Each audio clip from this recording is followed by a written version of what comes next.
probably finna fucking watch this. Because it's just so nice out. I mean, Jesus Christ, look at this. It's Valentine's Day, and this sad. But it's just so, I mean, it's kind of warm. It's warm enough to be live. And so most of my live streams have been indoors on that goddamn couch. I want to try to clip farm some shit. This nice scenic Central Park scenery here. I guess yeah. So, fuck. I know when did I go live? Just like probably yesterday or something.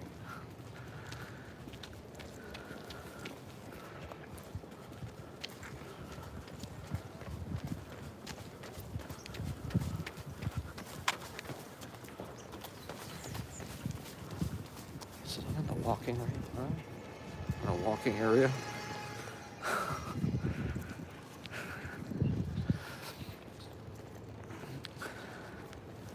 I think live streaming probably has a completely different connotation now. When I was doing this a year or two ago, not really that many people knew what it was.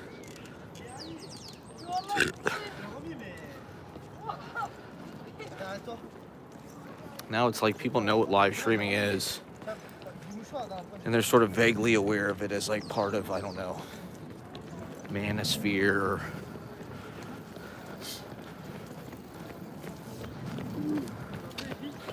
Kind of obnoxious podcasting personalities or something. Just trying to extract more value out of each individual's daily experience. Trying to monetize your private time. Every second of your life becomes content. If you're good at it, if you're good enough. The crowd to go hype. Let me get some FaceTime here. Well, I was reading this article about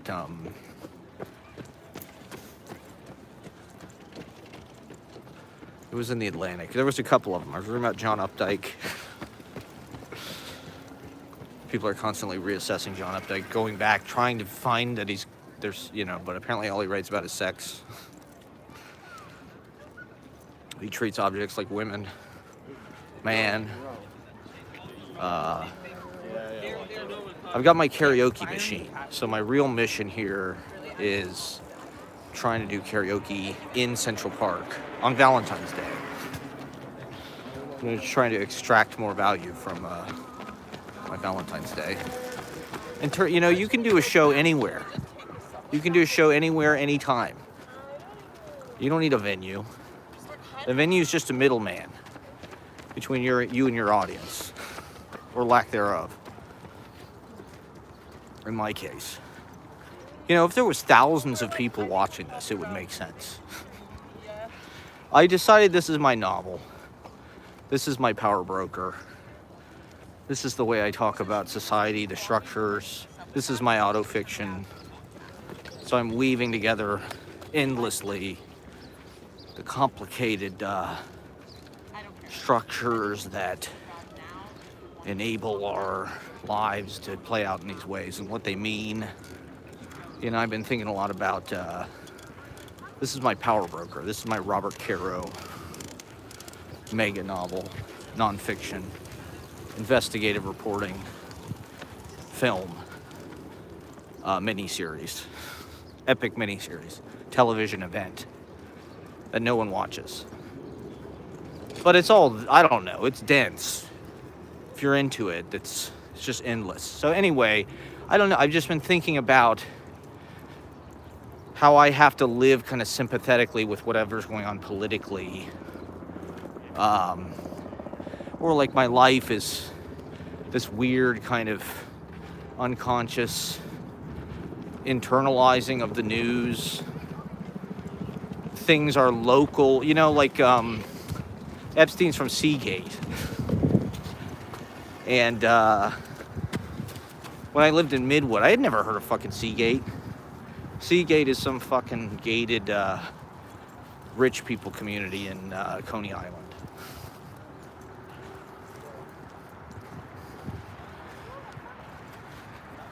And so I don't know. I was like, there was nobody doing anything really shady, but suddenly we're in this New York world. There's rumors of Peter Thiel, Curtis Yarvin sponsoring these events, crypto money. Everybody's sort of a sex offender in their writing. That's like the whole point of their writing, is they were like want to flout wokeness, Me Too. Everybody's like a rapist or something in their autofiction.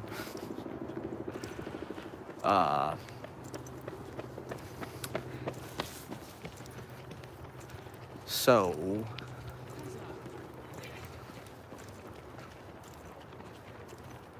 we're like right up against it. There's tons of everything feels that way. The Les Wexner thing, right? The fact that he employed everybody in Columbus, Ohio. I've seen Les Wexner, like you grew up around it, New Albany. I was just talking about this the other day. I was looking at Epstein's Black Book from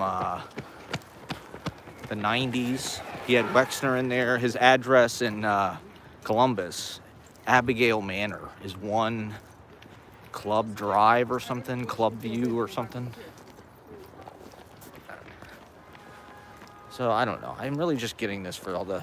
It's rare to have a snow day in Central Park that's warm enough that I can live stream. So I really just wanted to get some of this in the visual record as part of the mega novel, the endless... the thing is, if people ever get into my content... There's a lot of it. There's a lot of live streams to watch. It's like microfilm. It's a newspaper periodical of the time. It'll be funny when I'm old. I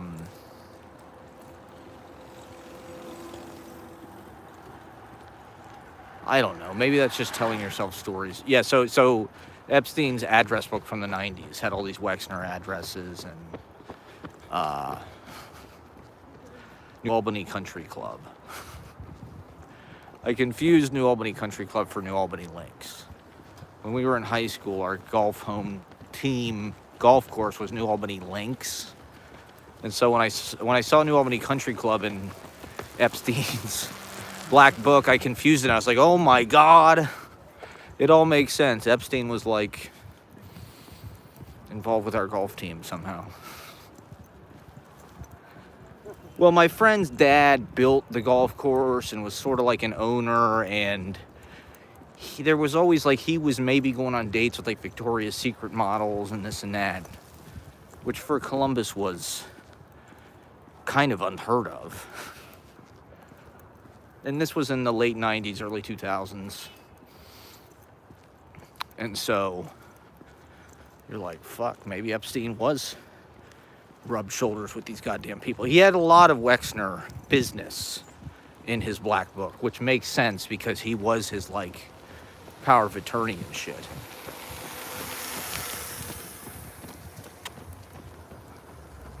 So, I mean, his house is really not far from my dad's house in Columbus.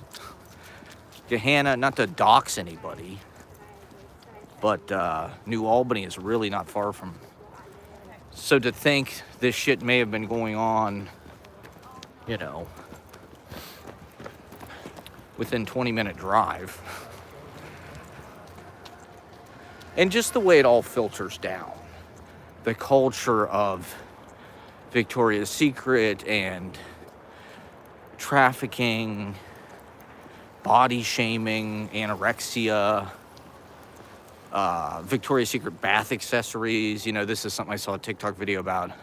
This girl being like, we're spraying this on our bodies.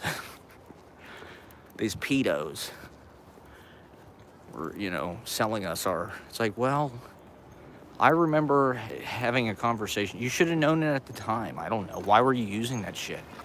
It's clearly toxic as fuck. Like, you didn't have to scratch the surface that hard to see that.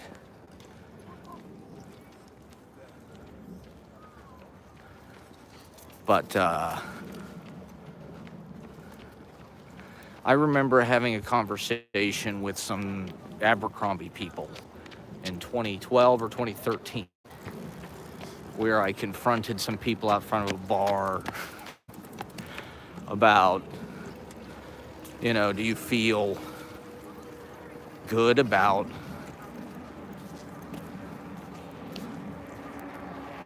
working for this evil company that does XYZ and Epstein, blah, blah, blah.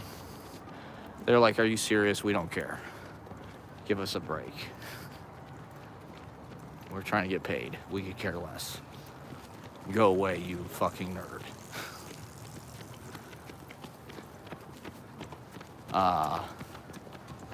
Abercrombie and Fitch, right, was like the coolest shit you could wear. In fucking, when I was in middle school and high school, you know, at crucial points in my young millennial life, they were like the ultimate arbiters of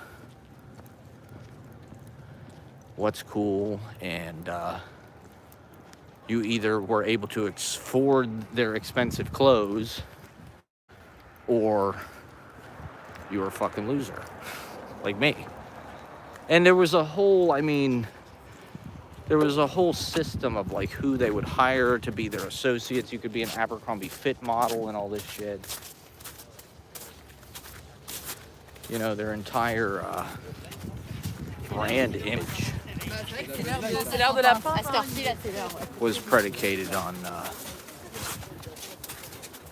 body shaming, and this is kind of slushy over here. Fuck.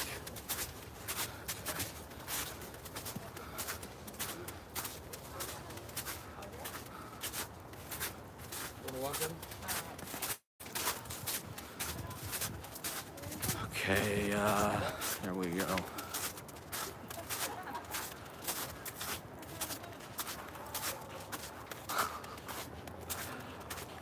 Look at that, isn't that nice? Those birds.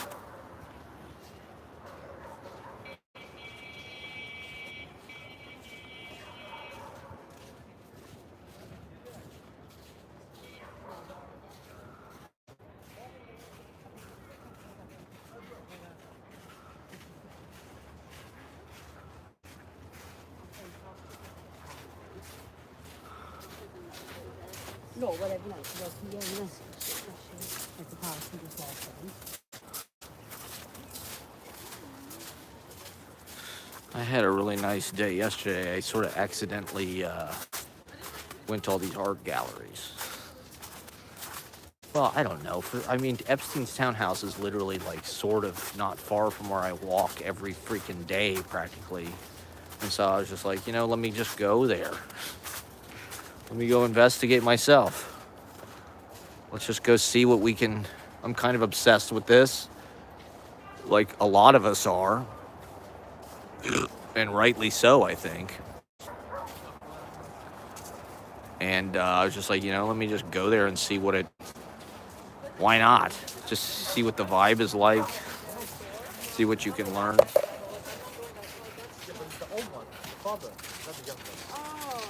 The guy's like in his 60s. Oh, I didn't know his dad was in Yeah, it's the whole family. And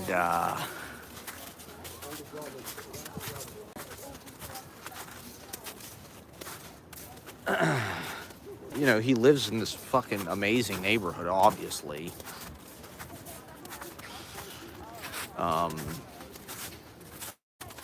It's just the best of everything. It's the best location. It's a funky, you know, on that side of Park Avenue, on the Upper East Side, the Park Avenue is like 4 lanes. The rest of the streets are, or it's like a boulevard. So it's got a median. So it's kind of a divider. I don't really like to cross Park Avenue. I'm kind of, you know, I'm lazy. And so it's a bit, once you cross Park Avenue, it's like you've crossed the Rubicon. It's kind of a line of demarcation, at least in my mind. So Epstein lives between Park Avenue and the park, which is actually like, you know, he lives like steps off Central Park, obviously. But this area between Park Avenue and the park is almost like its own little funky neighborhood. It's almost like the West Village, except it's on a grid. It's a thin little sliver. And, you know, it's all these penthouse apartment buildings and shit on the park. It's a Guggenheim Museum. It's the Met. It's the Frick. I mean, he lives right across the street from the Frick. And it's all these art galleries. I didn't realize the Upper East Side is so rich and actually pretty hip stuff. I mean, I saw some really nice, and the galleries are really interesting. They aren't just like big white box like every other freaking gallery, which is nice. But you know, I was in this gallery, the David Zwirner, and it's like a fucking, I felt like I was in Magnificent Ambersons. It's like a fucking beautiful townhouse. It's got a spiral staircase, really beautiful cornice work. And so the house in and of itself is like really amazing and interesting to be in. And it's just a totally different context for the art. You just kind of accept that like an art gallery is supposed to be like this neutral, kind of blank canvas, no pun intended. But, you know, this gallery anyway was very, very idiosyncratic and kind of breathtaking, and a unique context, shall we say, for art. You know, I'm glad it's Valentine's Day. You should be out with your significant others or whatever. This is just a little Valentine's message. People, I mean, not that anybody's gonna watch it later, but there's just too much to address. There's too much that needs to get down. You know, this is a conceptual art project as much as anything. I went to MoMA yesterday. I haven't been to MoMA probably, I went with Ashley. I guess I went on my birthday to see the clock. Was that this year? That was last year. I think that was last year, wasn't it? That had to have been last. Jesus Christ, was that a year ago? When the fuck was the clock a year? Damn, that's hard to believe. Felt like, I don't know. I guess I've just lost all track of time. I'm in this weird, like we all are, I guess. Our sense of time is now, we think algorithmically rather than linear. We're all on a fucking screen all day. Time just passes. You don't even realize. It feels like the last 4 or 5 years have all been 1 year that's just kind of gone on for a while.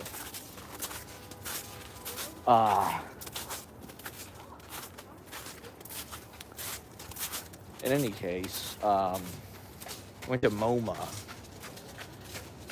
for the first time in a while. It feels, I go to the Met all the time now if I go to a museum, because it's like right here. And they're open late on Friday and Saturday.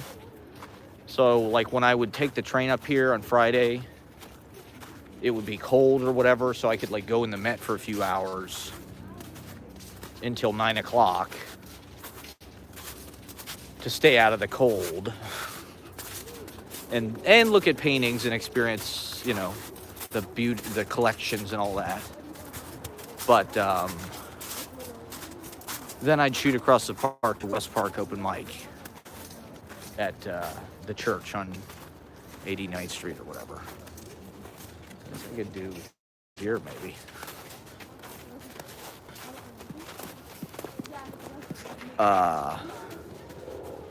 So I've been going to the Met. Most of my early time in New York, like when I'd visit New York, I'd go to MoMA. So I've been to MoMA, you know, I don't even know, dozens of times. And so it's kind of like, I've seen everything. I've seen the fucking Dames d'Avignon. Yesterday when I was walking through, I was like, yeah, I've seen all this shit. It's like, there's just like, I don't want to look at this. It's like, it's fucking Dames d'Avignon and the Rose period Picasso stuff. It's like these unbelievably beautiful. I'm like, fuck all this stuff. I really love the Matisses. There were certain things, they've kind of shuffled things around, but I don't know. MoMA, it feels kind of stale in a weird way. There's an intensity to the art, definitely, that you don't find in other museums, kind of. But a lot of it felt, I don't know, kind of like drab. A lot of this work, because MoMA, at least a lot of the stuff that I've seen there is, I don't know, from the 50s, 60s, 70s, 80s, maybe the 90s. And a lot of it, I don't know, New York, you can feel the New York of that time a lot in MoMA's curation. When I go into MoMA, I feel like I'm going to New York in like the 80s. There's like a whole different feel to it that feels more like the New York of that time. The ideas of what's cool has this like intensity, this dark, Soho, Keith Haring, like Bob Holman. You know, and that's great. That's part of the reason why we moved here, because of that, all that great stuff that was made. Wooster Group. Everything feels like this kind of drab. The colors are like very, because it was an intense place. But you know, the city now is way more just like a big candy store. It's like a big digital candy store. You know, it's Times Square M&M fucking store, and it's safe, it's expensive, it's corporate. And so,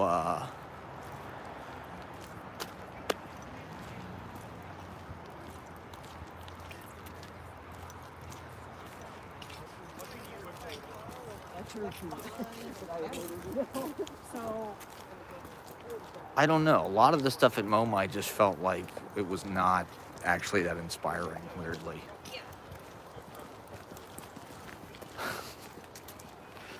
I don't know. Maybe that's the point of what it is. I guess I'm just so jaded at this point about all that stuff. And I've just kind of been in the city so long without a break that I don't know. I'm just being a little bit more cynical or something about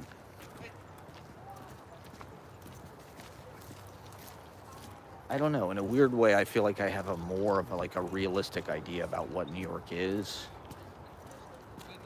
You know, now, even though I've lived here and I've been kind of like, you know, submerged here or immersed here for a long time,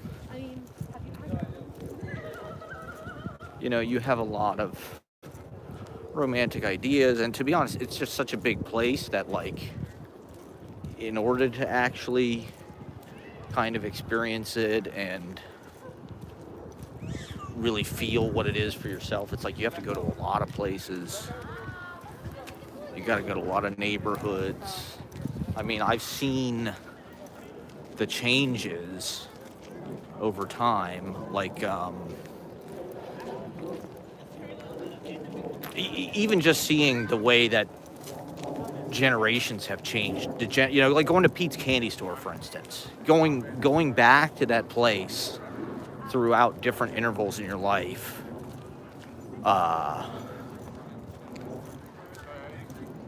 The context kind of stays the same. Like Pete's Candy Store really doesn't change.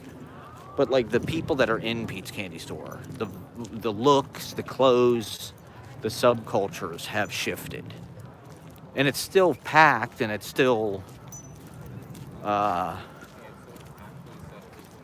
you know, bumping and shit. You know, there's a lot of discourse about, like, what happened to kind of like the millennial hipster archetype. Which when I was young, you know, that's sort of what our generation, that was like the hippies or punks or whatever. We were hipsters. I'm proud. I'm proud of that, actually, looking back. It was pretty cool. Like, our values were about art, aesthetics. It was sort of a broke bohemia. You know, that was still possible. You could still get a room on campus for $200. You could go to Cafe Bourbon Street You could work some kind of part-time job in a pizza shop or something. And, you know, have like cool furniture, a bunch of records, cool clothes. Not everything was completely, you know, people were still kind of, you know, people are in bands, and there wasn't like self-promotion through social media all the fucking time. You know, so it's like, it's harder to appear cool. Even like the people who are perceived as cool are just people that like play well through social media. Their clothes, their you know, their looks maxing. They've got clavicular or whatever the fuck that is. They're mogging. It's like those are the people that are like cool now. Whereas like indie fucking scene people, I guess they're doing their shit on Instagram, but it just feels lame when you do that. We had MySpace. MySpace somehow made social media like hot. It was like an American Apparel. It was ethical social media. I mean, even though it probably wasn't, there was something about MySpace that was like sexy. It's like, what happened? That stopped being a priority, I guess. Sometime around 2012. In fact, they bought Instagram and made it kind of bland. Instagram was a little bit kind of chic in the early days, or I don't know, it was kind of indie and cool. It was hipster. Yeah, you might like it actually. The hipster thing just became so marketed, and it kind of mutated into this craft beer, lumberjack, Yeah, no, that was on Amazon Prime. you know, bearded, metrosexual, like hair cutting, tattoo, shaving, like obsession culture for men. What do I want to do? Do I want to go back to the Upper East Side? I guess I kind of do. I walked this way yesterday, but it was nice. The sun is over here, though. Fuck. Maybe it'd be nice to see it from over here. We'll fucking find out. We'll go back to Epstein's townhouse. What the hell? He lives in the neighborhood. Let's drop by. He ain't dead. He's probably in there right now, molesting children. Oh man, the sickest thing I saw was this woman he dated in the 90s for like 10 years. Like, he was in love with her daughter. He was the godfather of her daughter. And he said in an email, he said it was his most favorite person in the whole world. And he helped her get into Harvard, I guess. He donated a bunch of fucking money to help her get into Harvard. And so,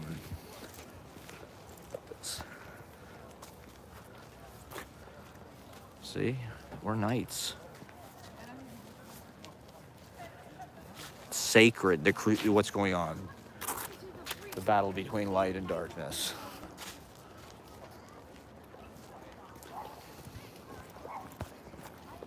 In a certain way, they're just all sects of the same religion. They're all based on the same Abrahamic shit going far enough back.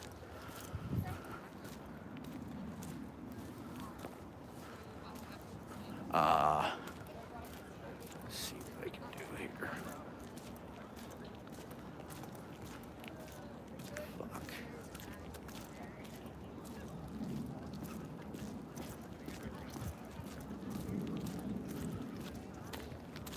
And so this woman who was his girlfriend, he's in love with her daughter. She sends an email. She's like, my daughter's coming over. She's going to bring 5 of her friends. This was after he was a sex offender. This was like after he'd been convicted of like... And had to register as a sex offender. It's hard to believe that somebody with that house is like has to register as a sex offender when they have to like move into the neighborhood. Like that dude is so rich, and yet we're taught that that ruins people's lives to have that kind of distinction.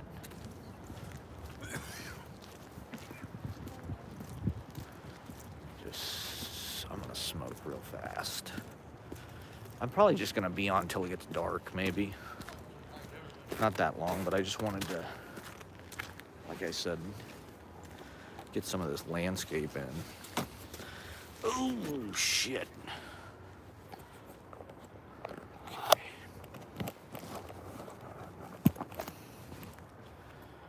Smoke some weed. I recorded some new poems yesterday. I don't know. They're going... Maybe I'll do one on the live stream and then I'll clip it out. My clip farming, I don't know. I'm definitely bombarding the internet with clips to middling fanfare. But, you know, I don't know. We're getting through to some people. That's all that matters. You never know. I mean, the fact we're even offered these channels, you know, the fact that I can even put a poem on TikTok and 100 people will watch it, maybe, you know, like, it's usually around 100. But on, you know, on YouTube stories, it's like some of the poems get 1,500 views.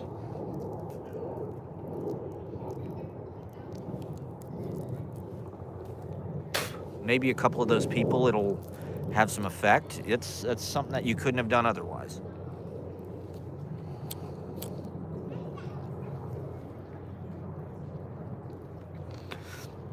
And it's goddamn freezing outside, and so...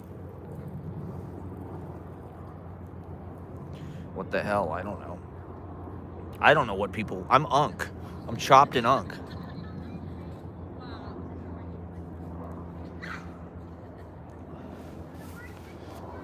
I'm chopped in unk. Look at me. Look at me. I'm chopped in unk. Happy Valentine's Day, everybody. We'll read some love poetry.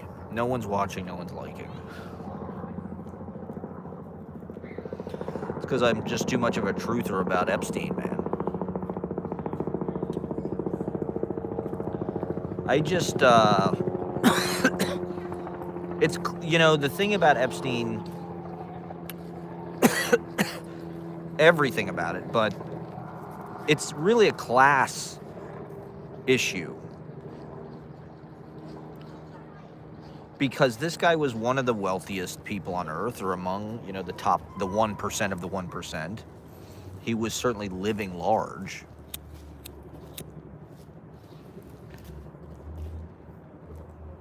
And what the files are revealing is how much influence these people have. It really is a small club, right? Like they said, and you're not in it. It's Deepak Chopra and Clinton, and everybody goes to Bohemian Grove and Davos. And Bill Gates and Oprah. And like, yeah, maybe they are eating children. We don't know. That's a possibility. There's definitely some indication with their beef jerky that could be going on. So it needs to be investigated. And Trump's a goddamn president. And we've known about this. You know, he's got a lot of accusers. E. Jean Carroll.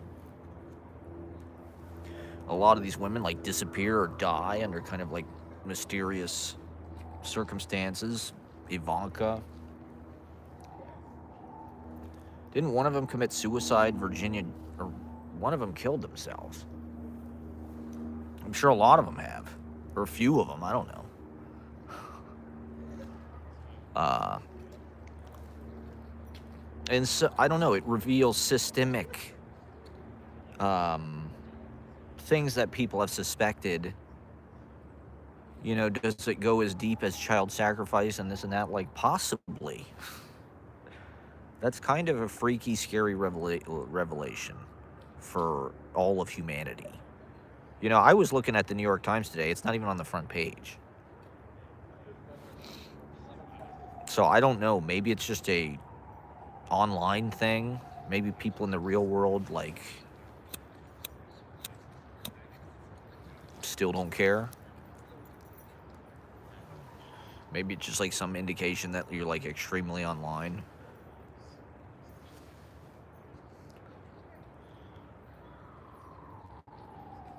It's just weird how the guy could say something in an email or have dinner with somebody, and then all of a sudden there's 4chan or there's Reddit.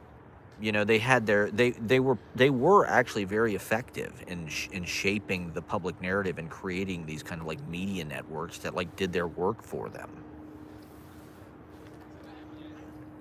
That is an intelligence operation shaping public opinion.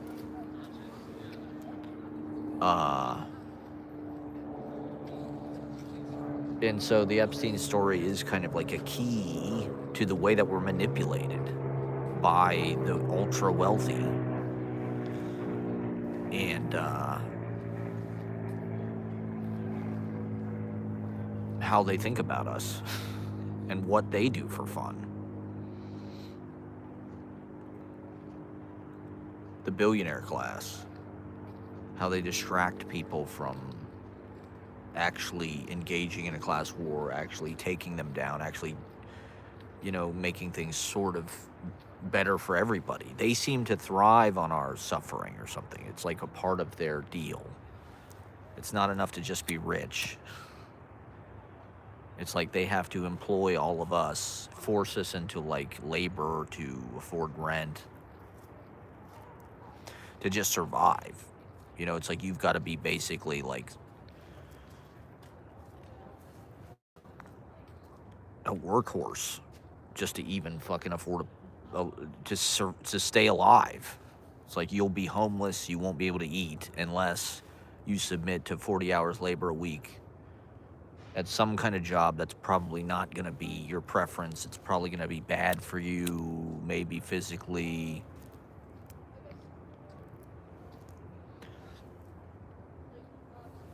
But you have no fucking choice. It's like, that's just life. And now it's worse than ever. You know, like it is crazy to think within 20 years, but really within the last 10 years,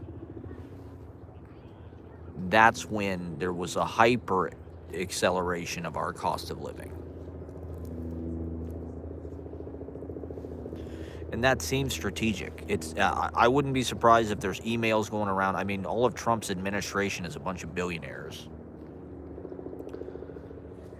All they had, you know, they're doing what Epstein's doing. They're sending a bunch of poorly spelled emails, poorly punctuated, just because they can, because it's a flex. This is how little I need to impress you. I'm not even going to use correct spelling or grammar. Sent from my iPhone. Go ahead and kill him. Sent from my iPhone. You have my permission to kill him. Sent from my iPhone. The send from my iPhone is like the ultimate, like, I don't give a fuck about this.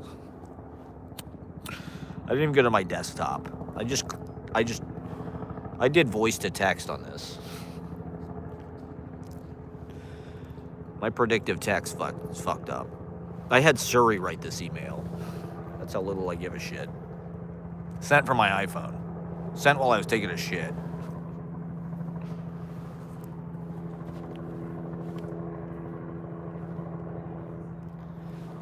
So anyway, I wouldn't be surprised if, I mean, of course they are. Of course, you know, the thing about Epstein is he got dirt on all these people, right? That was part of his training, part of his purpose was to honeypot and to get blackmail on all these people. And so set up a bunch of hot-ass chicks, masseuses or whatever for Bill Gates, and then film him cheating on his wife or God knows what, slaughtering a child, having sex with a 16-year-old from Belarus. Who knows? Who the fuck knows? Frazzle drip. Maybe there was some kind of... I don't think frazzle drip is real, to be honest. They've been trying to slime the Clintons for a long time. Did he have blackmail on Bill Clinton? Probably. That's why he wanted... That was part of his dirty business, is getting pictures of himself with every fucking person he ever came in contact with. Just for this purpose. So that when he died, they would be guilty by, like, implication. If you ever got an email from Epstein, if your name was ever mentioned in the emails, you are, like, a part of something evil. Let me keep walking here before it gets dark.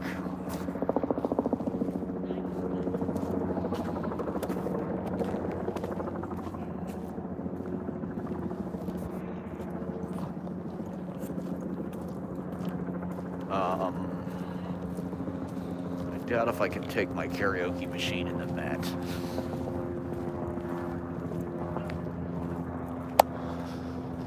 Probably not.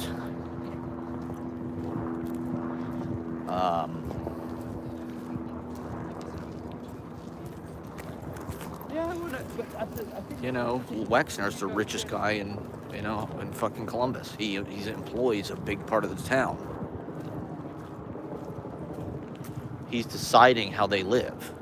He's deciding how all the kids in middle school think. He's shaping their young sexuality. And everybody he hires is like a fucking creep and a pedo. The Abercrombie CEO. It's like they're all fucking slimy.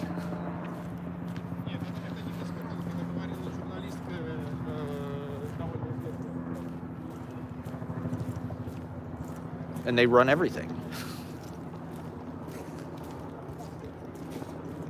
You know, I mean, let's find out the truth of everything that's been going on, but, like, this is already enough. Like, it's already...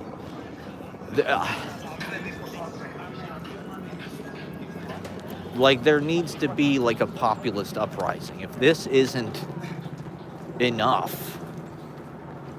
Because even, like, the dumb people...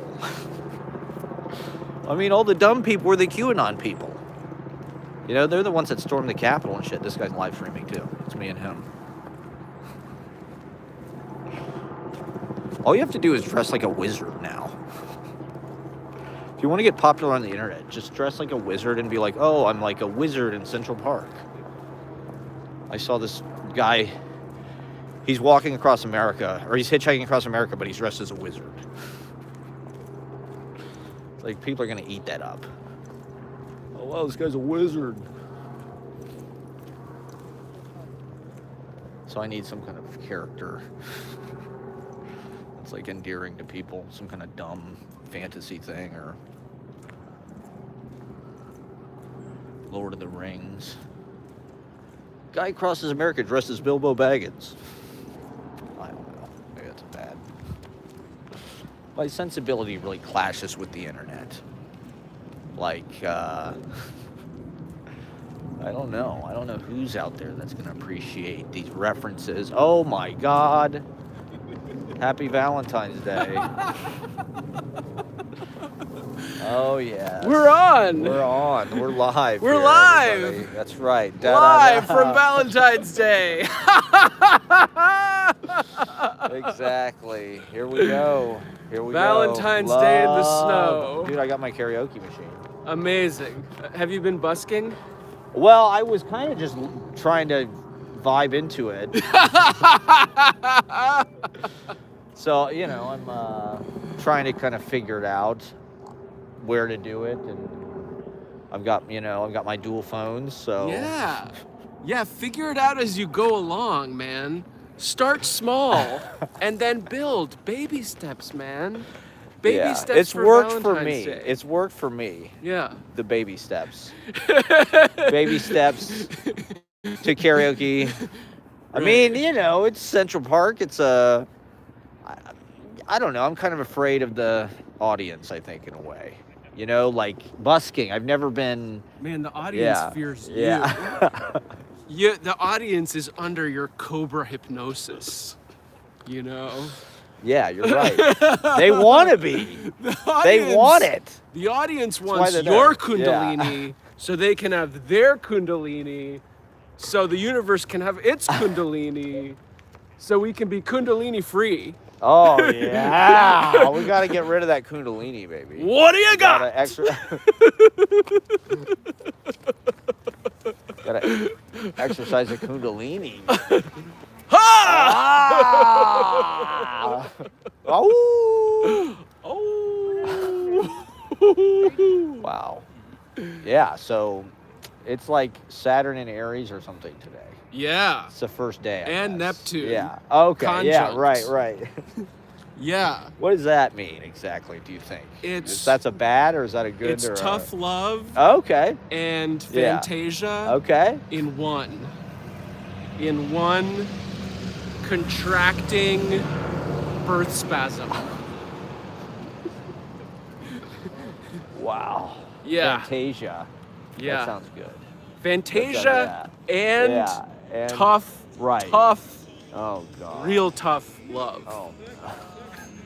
Like, what's the task? Right. Like, right, how do we right. navigate that task in the Yeah. midst of the dream?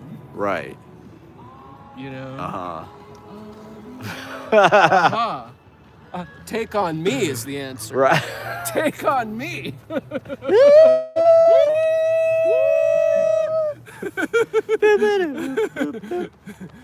Yeah. Maybe this is the place for the karaoke. See, now that's one thing yeah. I love Right. already about Vivian Yeah. Crayon is that Yeah. we're not a one-hit Yeah. wonder like Aha. Like, we have already amassed Right. a whole body of work of hits. Exactly. You know? Exactly. You know, that's what I'm talking There's about. a That's repertoire. what happens when you go to work every Monday in the freezing cold cinderblock dungeon. Uh huh. That's what Right.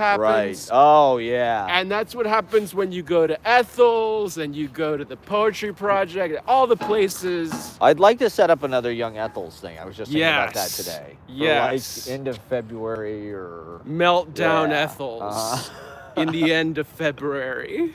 Absolutely. Yeah. Absolutely. It's time. It's I've been time. practicing on my piano roll. Oh. So I'm ready. I'm ready. You're sounding great on that piano. Frankly. Thank you. I mean. Thank you. I love your guitar. Your guitar Yeah. heart. Hell yeah. Your always unexpected guitar heart is what refreshes me. It's the unexpectability Yeah. of it. There's a lot to do with the guitar. Yeah. You know? Yeah. Once you There's take a it lot of- out of your ass, there's a whole lot you can do. I see a woman's ass. Something comes out of me.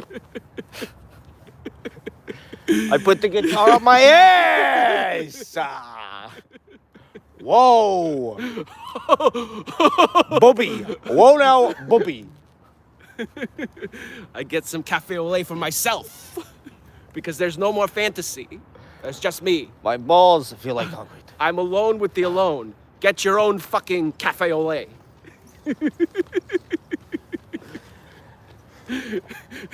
Oh, cafe au lait smells vaguely of shit.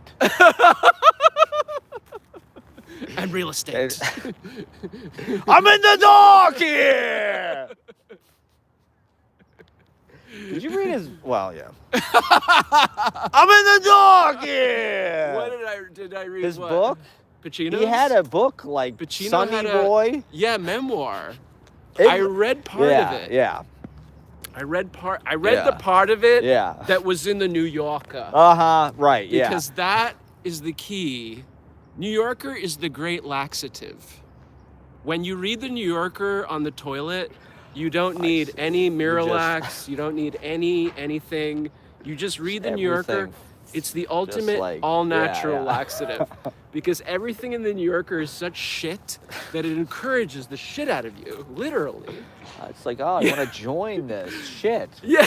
I want to contribute more to this weekly pile of shit. Exactly. It just piles up in my. And it all becomes fertilizer, you know, and beautiful sunflowers grow from it. Right. Yeah. Do you read the whole New Yorker? No. Okay, no. okay. Just occasionally. Yeah. Just chipping on weekends. Right. Well, it's a lot of reading material. When I Yeah. got this, when I had a subscription, it was just like, Jesus Christ, it's amazing, and there you read certain things in it.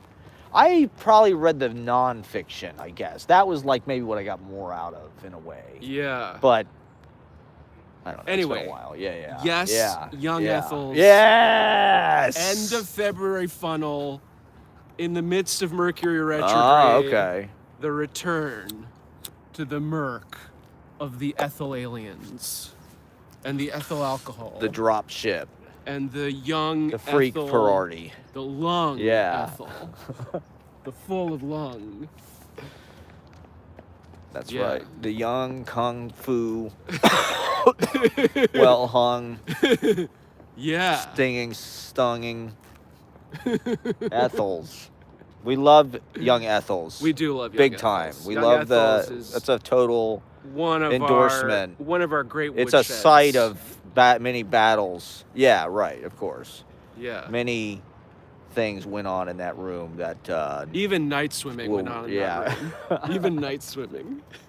Especially night swimming. Yeah. We might have to do some night swimming here. Absolutely. I've got my. Where can we go for this? Let me Let's get go this to the up. shed. Okay. Where's that? It's right over there. Okay. Oh yeah, that's a good idea.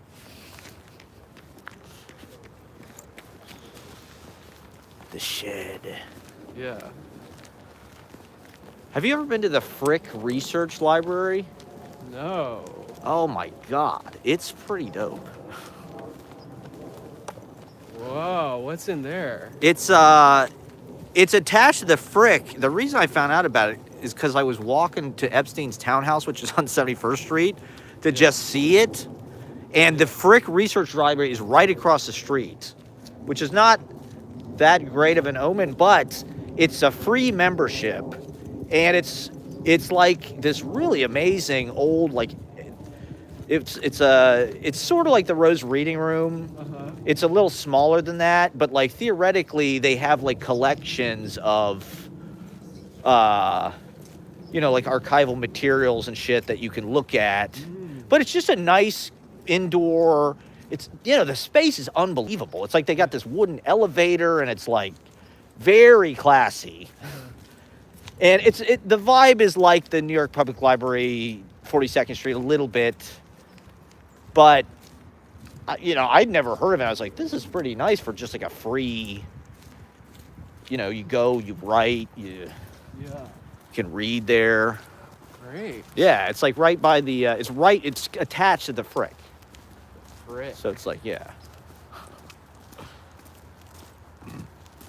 This is the shed. Oh, hell yeah. Here we go.